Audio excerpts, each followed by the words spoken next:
How's it going, everyone? It's Derek Lambrew, and in this YouTube tutorial, I'm going to give you a quick rundown of what each of the windows that I use in Premiere Pro for editing are. In my editing setup here, we have the project window, which is what houses all of our audio, our media, our sequences.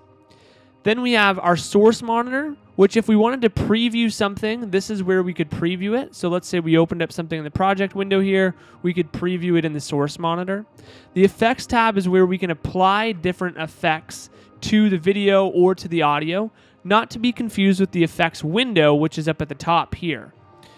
Next is the effects control tab. The effects controls tab is where we can make adjustments to position, scaling, rotation, or the opacity to a clip. This is our program monitor. This shows us exactly what we would be outputting given whatever our timeline is at the current time. This is our timeline right here.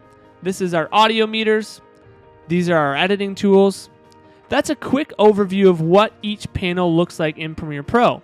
Now, to dive in a little bit deeper to the timeline window, these are each a different layer. So we have V1, V2, V3, A1, A2, A3.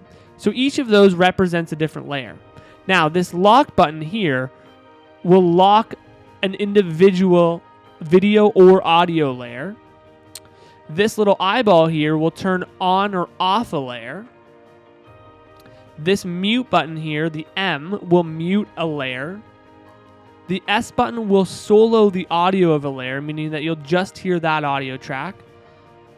To move around in your timeline, all you have to do is drag your timeline cursor, this blue line, from end to end to make sure that you're able to scrub through your clip. Another thing you're going to want to make sure you have turned on in your timeline is this little magnet tool here, which allows clips to snap to each other.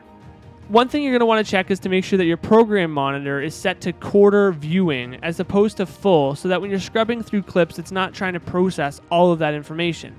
Now, if you want to view it at a full size or full resolution, I do recommend putting it to full. Thanks for watching. Be sure to subscribe for more tips, tricks, and tutorials.